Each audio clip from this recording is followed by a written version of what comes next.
दोस्तों, digital digital the metaverse में आपका बहुत बहुत स्वागत है। डिजिटल डिजिटल द मेटावर्स का बहुत ही महत्वपूर्ण चरण है आरंभ योग। आरंभ योग के जरिए आज हम चर्चा करेंगे कि यदि आप डिजिटल मार्केटिंग की शिक्षा लोगों के बीच प्रसारित करना चाहते हैं, अर्थात इस डिजिटल वर्ल्ड में अगर आपके पास किसी भी तरह का ज्ञान है, नॉलेज है, अनुभव है और उस अनुभव को आप प्रसारित करना चाहते हैं, लोगों के बीच प्रसारण करना चाहते हैं, ताकि आपके इस ज्ञान से, आपके इस अनुभव से लोगों को बेनिफिट मिले, लोग शिक्षित हो सके। तो इस डिजिटल वर्ल्ड में मैं आपको कहना चाहूंगा कि यह एजुकेशन बिजनेस जो है, यह एक अति ही अद्भुत बिजनेस है। इसको कह सकते हैं बहुत ही क्रांतिकारी बिजनेस है। इस बिजनेस के जरिए आप अपनी आमदनी को दिन दोगुनी रात चौगुनी बढ़ा सकते हैं। जी हाँ दोस्तों, अगर आप चाहते हैं कि आप अपने ज्ञान को, अनुभव को लोगों के बीच में प्रसारित करें ताकि लोगों को बेनिफिट हो और इस बिजनेस के जरिए आप भी कमाएं, लोगों को भी अर्निंग के मतलब सोर्सेस ऑफ इनकम्स क्रिएट हो, तो यह बेहतरीन काम है। और डिजिटल वर्ल्ड में इस काम को करने के लिए कुछ इंपॉर्टेंट स्टेप्स पर भी ध्यान देना जरूरी है। दोस्तों, यह जो एजुकेशन बिजनेस है इस डिजिटल वर्ल्ड में, आप लोगों के बीच में अगर इसके कुछ जो इंपॉर्टेंट स्टेप है, मतलब एक परफेक्शन के साथ लोगों के बीच अगर प्रसारित करते हैं, तो निश्चय ही आप अपने लिए, अपने परिवार के लिए और कह सकते हैं कि समाज के लिए भी पैसे की आजादी, समय की आजादी और दुनिया के किसी भी कोने में रहकर इस बिजनेस को कर सकने की आजादी प्राप्त कर सकते हैं। लेकिन दोस्तों, अगर इस बिजनेस के जरिए आप अपनी कमाई करोड़ों एक रुपए के रूप में तब्दील करना चाहते हैं, तो इसके लिए मैं कुछ स्टेप्स आपको बताने जा रहा हूं।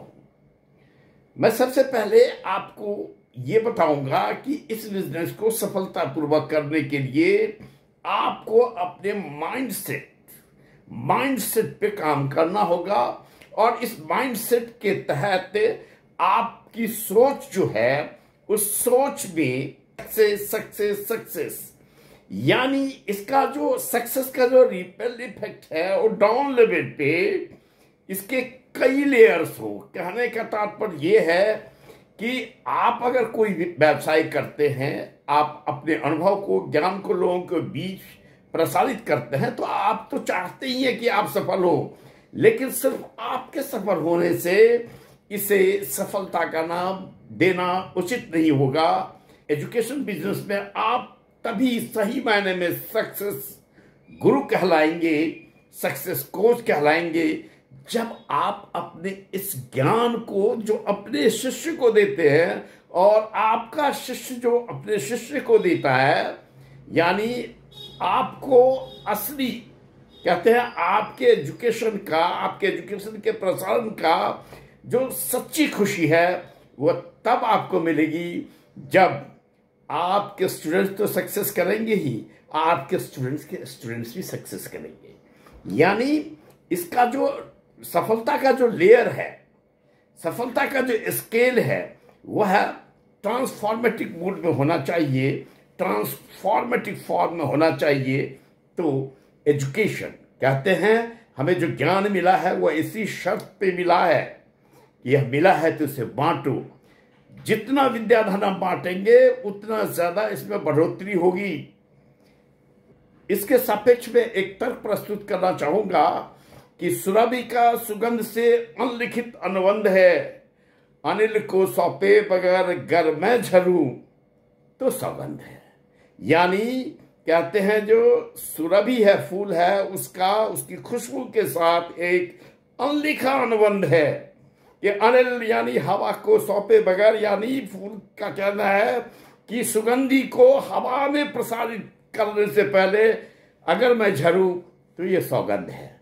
उसी तरह हमें हमारे ज्ञान को जितना हो सके इसका प्रसारण करना चाहिए, ताकि हमारे ज्ञान से, हमारे अनुभव से लोगों को मैक्सिमम फायदा हो सके। और जब लोग लाभान्वित होंगे तो निश्चय है, जाहिर सी बात है कि हमारा प्रचार प्रसार होगा, हमारा नाम होगा, नेम एंड फेम होगा।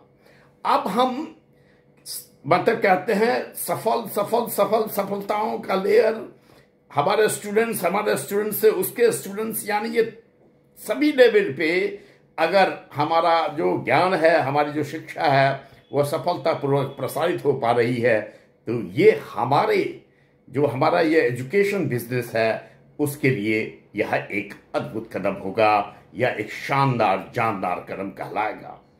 अब हम माइंडसेट के तहत ही दूसरा जो टॉपिक है हमारा, वो है हमारा विजन, हमारा मिशन। ये हमारा मिशन क्लियर होना चाहिए। हम इस विचार से बंधे हों, कहते हैं हमारी प्रतिबद्धता, कटिबद्धता इतनी सुदृढ़ रूप से हमसे बन जाए, इतने हमारे कहते हैं हमारे माइंड सेट में ये इस कदर इंजेक्ट हो जाए कि हम अपने मिशन को बड़े लेवल पे, हायर लेवल पे मिशन रखें, और ताकि हम इसका प्रसारण कहते हैं कि कई लेवल तक सक्सेस रूप में कर सकने में सक्षम हो। हम कोई भी क्रियाकलाप शुरू करेंगे तो मन जो है ये हमें रोकेगा, टोकेगा, हमारे सामने कई तरह की दुविधाएं लाएगा। कहते हैं कि एक इम्पोस्टर सिंड्रोम लाके खड़ा करेगा। हम सोचेंगे क्या मैं इतना जानता हूं, कैसे मैं एजुकेट कर पाऊंगा। तो एक चीज आप यह जान ले कि अगर आप एजुकेशन बिजनेस में हैं तो आप ये बस सोचे कि मैं कितना जानता हूं, मैं क्या कर पाऊंगा, कैसे पढ़ा पाऊंगा, कैसे अपने ज्ञान का प्रसारण कर पाऊंगा। आपका मिशन उज्जवल होना चाहिए, विजन क्लियर होना चाहिए। तो आप ये समझ लें कि आप जो कुछ भी जानते हैं, जितना जानते हैं वह कम नहीं है। बहुत ऐसे लोग हैं जो इनका अल्पांश भी नहीं जानते हैं, और जो आप जानते हैं उसका प्रसारण अगर आप अच्छे विजन के साथ करेंगे तो दिन प्रतिदिन आपके भीतर की जागरूकता, आपकी जो लगनशीलता है वह आपको नई नई कहते हैं युक्तियां सुझाती चली जाएंगी। और कहते हैं किसी को पढ़ाने के लिए पढ़ना पड़ता है। आप उद्योग में जुड़ जाएंगे, और प्रॉपर उद्योग में जुड़ने के बाद आपको रास्ते मिलेंगे। लेकिन इसके लिए आपका आप जो भी पढ़ाना चाहते हैं, जो भी आपका नॉलेज है, अनुभव है, उसको पहले तो आपको सिलेक्ट करना होगा सब्जेक्ट, जिसे निश सिलेक्शन भी करते हैं। एक सब्जेक्ट आपको, ताकि आप एक प्रॉपर कॉन्टेक्स्ट में अपने स्टूडेंट्स को, जो आपसे ट्रेनिंग ले रहे होंगे, जो आपके एजुकेशन बिजनेस पे आपके शिष्य होंगे, उनको एक सही तरीके से, सही जर्नी, सही रास्ते से आप अपने ज्ञान को समझा सकने के लिए आपको उचित प्लानिंग करना होगा।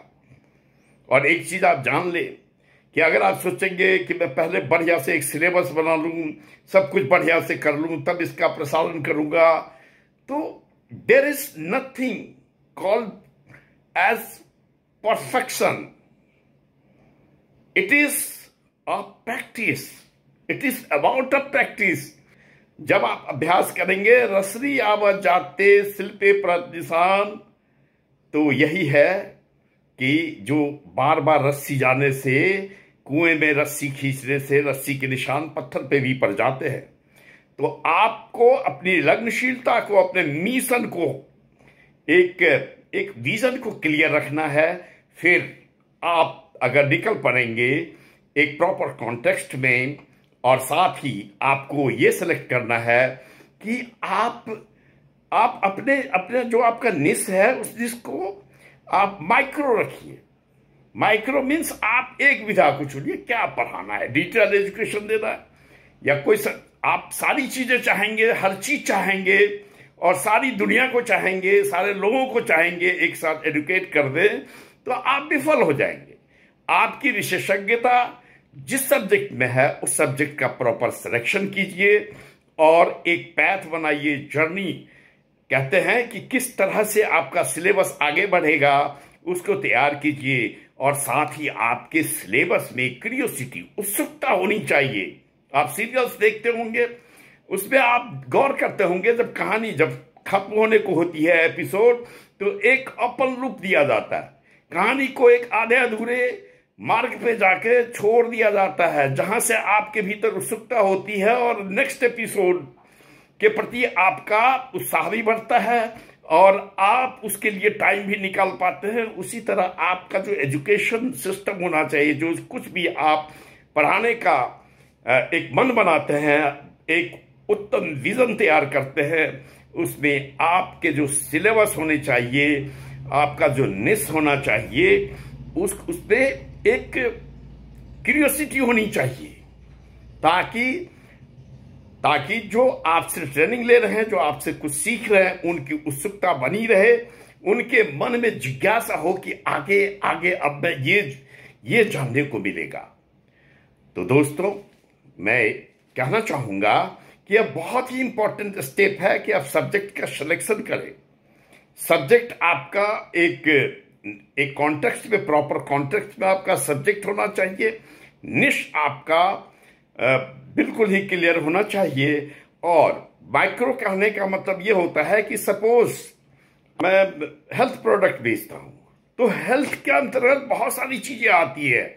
उसी को अगर आप क्लासिफाइड करते हैं कि डायबिटीज को कैसे कंट्रोल किया जाए, ब्लड प्रेशर को कैसे कंट्रोल किया जाए, या सपोज कि जो आप हेल्थ प्रोडक्ट में भी आप ये बता सकते हैं, योगा में भी ये बता सकते हैं, कैटेगराइज कर सकते हैं कि आफ्टर पोस्ट प्रेगनेंसी महिलाएं कैसे अपने वेट को बैलेंस कर सकती हैं।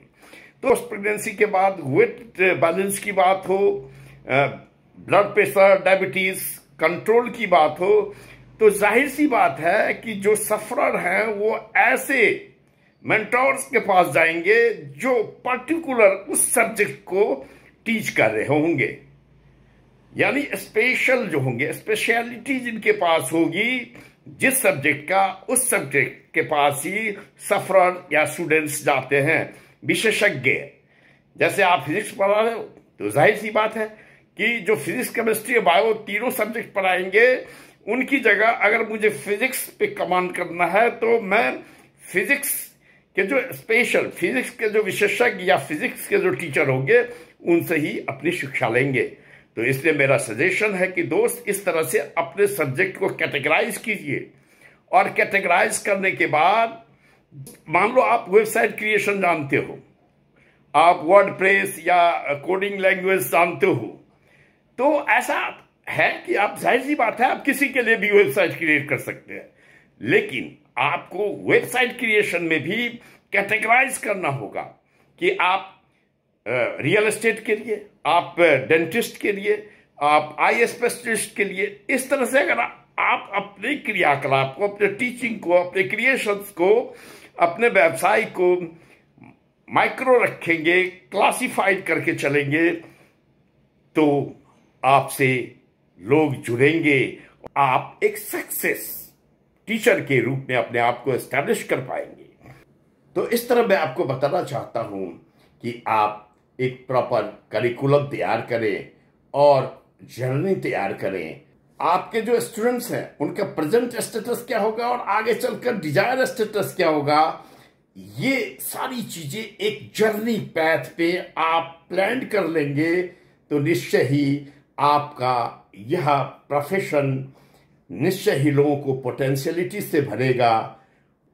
और पोटेंशियलिटीज की बात हुई है तो आप सब्जेक्ट का सिलेक्शन भी करेंगे तो इस बात को ध्यान में रखेंगे कि क्या इस सब्जेक्ट की डिमांड है, इस सब्जेक्ट की लोगों में इसकी अहमियत है, लोगों को इस सब्जेक्ट की जरूरत है, इस सब्जेक्ट से क्या लोग पैसे कमा पाएंगे। क्योंकि कोई भी काम कोई भी शिक्षा, कोई भी तकनीकी ज्ञान लोग इसलिए देता है ताकि उनका फ्यूचर बेटर हो। तो आप जो अपना सब्जेक्ट सेलेक्ट करेंगे, सिलेक्शन ऑफ सब्जेक्ट आपका ऐसा होना चाहिए जिसमें पोटेंशियलिटीज हो, जिसमें मनी अर्निंग या फ्यूचर दिख रहा हो। तो पोटेंशियलिटीज होगी, फ्यूचर दिखेगा, तो लोग आपसे जुड़ेंगे और जैसे जैसे रिजोनेट करते चले जाएंगे लोग, तो ये क्रम एक लाइन श्रृंखला सी बन जाएगी और आपका यह व्यवसाय फलित होगा, फलने लगेगा। तो दोस्तों, अब मैं ये जो इंपॉर्टेंट स्टेप्स आपको बताया कि माइंडसेट के अंदर आपको विजन को करेक्ट रखना है, विजन को परफेक्ट रखना है, तो इस तरह से आपको अपने आप पे कमांड रखना होगा।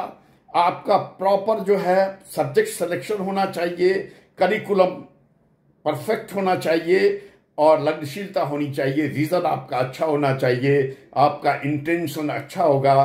तो आप जो भी काम करेंगे वह एक सेवा हो जाएगा और आपका काम जब सेवा होगा तो आपको काम करने में मन लगेगा, यह काम आपको भी फलेगा, दूसरों को भी फलेगा। तो इस तरह सेवा भाव से आप इस पे अपने काम को सफलतापूर्वक मंजिल तक, कहते हैं कि जो आपकी एक ख्वाहिश है वहां तक ले जाने में आप तभी सक्षम होंगे जब आपका मिशन क्लियर होगा, विजन उज्जवल होगा।